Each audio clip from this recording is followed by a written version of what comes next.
1 साल बीत चुका था। ढोलकपुर वापस शांत था। गांव के लोग फिर से खुशी से जीने लगे थे।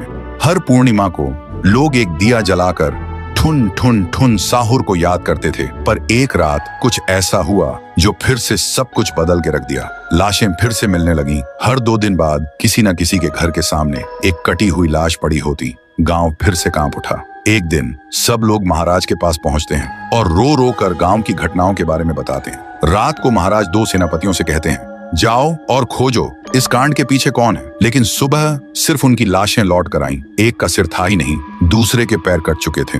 महाराज समझ गए कुछ तो लौट आया है, कुछ जो सिर्फ मौत का खेल खेल रहा है। और फिर कहते हैं, अब इस जंग का सामना मुझे ही करना होगा। उसी रात महाराज चुपके से गांव में आते हैं और एक पेड़ के पीछे खुद को छुपा लेते हैं। और ठीक रात के 2:30 बजे अचानक कहीं से धुआं छा जाता है और उस धुएं के अंदर से एक आवाज आती है,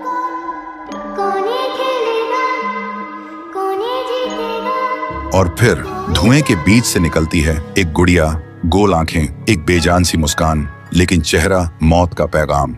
वो गुड़िया एक घर के गेट तक जाती है और बच्चों जैसा एक गाना गाने लगती है। उसके गाने की आवाज सुनकर एक आदमी बाहर आता है और अगले ही पल वो गुड़िया उसका सिर चबा जाती है। वो आदमी तड़प तड़प के वहीं जमीन पर गिर जाता है। महाराज सब कुछ देखते हैं। उनकी आंखें भर जाती हैं। उन्हें समझ आ जाता है इसके सामने जाना मतलब खुद का अंत लिखना है। अगली सुबह गांव के लोग इकट्ठा होते हैं। महाराज कहते हैं, ये पिछले भूत से भी ज्यादा डरावनी है।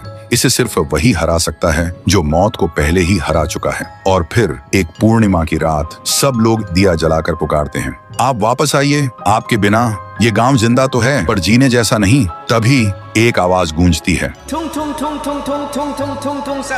और उसी देह की आग से एक जलता हुआ पेड़ बनने लगता है और उसी पेड़ में से ठुन ठुन ठुन साहुर निकलता है। तभी फिर से वही धुआं छा जाता है और उसके साथ ही एक आवाज।